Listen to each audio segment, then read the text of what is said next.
നമ്മുടെ റെസിപ്പി നമ്മുടെ വീട്ടിലേക്ക് എപ്പോഴും കാണുന്ന വളരെ കുറച്ച് ചേരുവ കൊണ്ട് ചെയ്തെടുക്കാൻ പറ്റിയ വളരെ സിമ്പിളായിട്ട് ചെയ്തെടുക്കാവുന്ന വളരെ ടേസ്റ്റി ആയിട്ടുള്ള ഒരു റെസിപ്പിയാണ്. അപ്പോൾ നമുക്കിത് എങ്ങനെയാണ് ചെയ്തെടുക്കുന്നതെന്ന് നോക്കാം. അതിനായിട്ട് ഈ ഒരു പാനിലേക്ക് 1 കപ്പ് വെള്ളം ഒഴിച്ചു കൊടുക്കാം. ഏതെങ്കിലും ഒരു കപ്പോ അല്ലെങ്കിൽ ഒരു ഗ്ലാസ്സോ നമ്മൾ അളവിനായിട്ട് എടുത്താൽ മതി. ഇനി മധുരത്തിനായിട്ട് ഒരു 1/4 കപ്പ് പഞ്ചസാര കൂടി നമുക്കിതിലേക്ക് ചേർത്ത് കൊടുക്കാം. ഇനി ഒരു 1/2 ടീസ്പൂൺ ഏലക്ക പൊടിയും 1 ടേബിൾ സ്പൂൺ നെയ്യ് കൂടി നമുക്കിതിലേക്ക് ഒഴിച്ചു കൊടുത്ത് ഈ വെള്ളം ഒന്ന് തിളപ്പിച്ചെടുക്കണം. അതുപോലെ തന്നെ എനിക്ക് വീഡിയോ ഇഷ്ടപ്പെടുകയാണെങ്കിൽ ഇതുപോലുള്ള റെസിപ്പികൾക്കായി ഈ ചാനൽ സബ്സ്ക്രൈബ് ചെയ്യാനും നിങ്ങളുടെ അഭിപ്രായം വീഡിയോയുടെ താഴെ കമൻറ്റായിട്ട് അറിയിക്കാനും മറക്കല്ലേ. വെള്ളമൊക്കെ ഇപ്പോൾ തിളച്ച് വന്നിട്ടുണ്ട്. ഇനി നമുക്കിതിലേക്ക് 1/2 കപ്പ് അരിപ്പൊടി ചേർത്ത് കൊടുക്കാം. വറുത്ത അരിപ്പൊടി വേണം നമ്മളിതിലേക്ക് ചേർത്ത് കൊടുക്കാൻ. ഈ അരിപ്പൊടി ചേർത്ത് കൊടുത്ത ശേഷം നമുക്കിതിങ്ങനെ ഇളക്കി കൊടുത്തൊന്ന് മിക്സ് ചെയ്തെടുക്കാം. തീ ഒന്ന് കുറച്ച് വെച്ച് തന്നെ വേണം നമ്മളിതൊന്ന് ഇളക്കി കൊടുക്കാൻ. ഇപ്പോൾ ഇതിവിടെ നന്നായിട്ടൊന്ന് മിക്സായി പാനിൽ നിന്നൊക്കെ വിട്ട് വരുന്ന പരുവായി വന്നിട്ടുണ്ട്.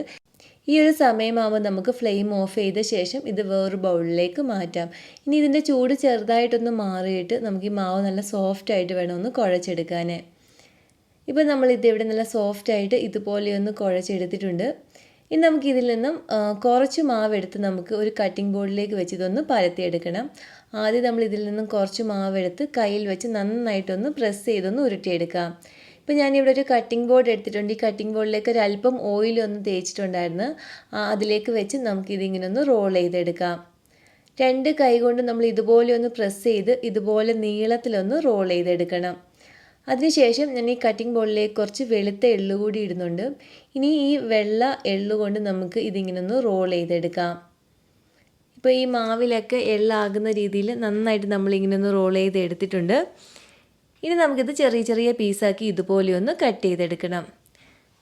ഇങ്ങനെ ഒന്ന് കട്ട് ചെയ്തെടുത്തതിന് ശേഷം നമുക്കിത് ബോൾ ഷേപ്പിൽ ഇതൊന്ന് ഉരുട്ടിയെടുക്കാം. കയ്യിൽ വെച്ച് നന്നായിട്ടൊന്ന് പ്രസ് ചെയ്ത് തന്നെ വേണം നമ്മളിതൊന്ന് ഉരുട്ടിയെടുക്കാൻ. എല്ലാം നമ്മളിപ്പം ഇവിടെ ഇതുപോലെ ഒന്ന് ഉരുട്ടിയെടുത്തിട്ടുണ്ട്. ഇനി നമുക്കിതൊന്ന് ഫ്രൈ ചെയ്തെടുക്കുന്നതിനായിട്ടൊരു പാനിലേക്ക് എണ്ണ ഒഴിച്ചു കൊടുക്കാം. എണ്ണ നന്നായിട്ട് ചൂടായിട്ട് തീ ഒരു മീഡിയം ഫ്ലെയിമിൽ വെച്ച ശേഷം നമുക്കിത് ഓരോന്നായിട്ട് എണ്ണയിലേക്ക് ഇട്ട് കൊടുക്കണം. ഒരു 5-6 എണ്ണമൊക്കെ നമുക്ക് ഒരേ സമയം ഇതുപോലെ ഫ്രൈ ചെയ്തെടുക്കാവുന്നതാണ്. ഇനി ബബിൾസൊക്കെ കുറഞ്ഞ് നല്ലൊരു ഗോൾഡൻ ബ്രൗൺ കളർ ആകുന്നവരെ ഒന്ന് ഫ്രൈ ചെയ്തെടുക്കണം. ഇപ്പം നല്ലൊരു ഗോൾഡൻ ബ്രൗൺ കളറൊക്കെ ആയി വന്നിട്ടുണ്ട്. ബാക്കിയെല്ലാം നമുക്കിതുപോലെ ഒന്ന് ഫ്രൈ ചെയ്തെടുക്കാം. അങ്ങനെ നമ്മുടെ വളരെ ടേസ്റ്റി ആയിട്ടുള്ള സ്നാക്ക് ഇവിടെ റെഡി ആയിട്ടുണ്ട്.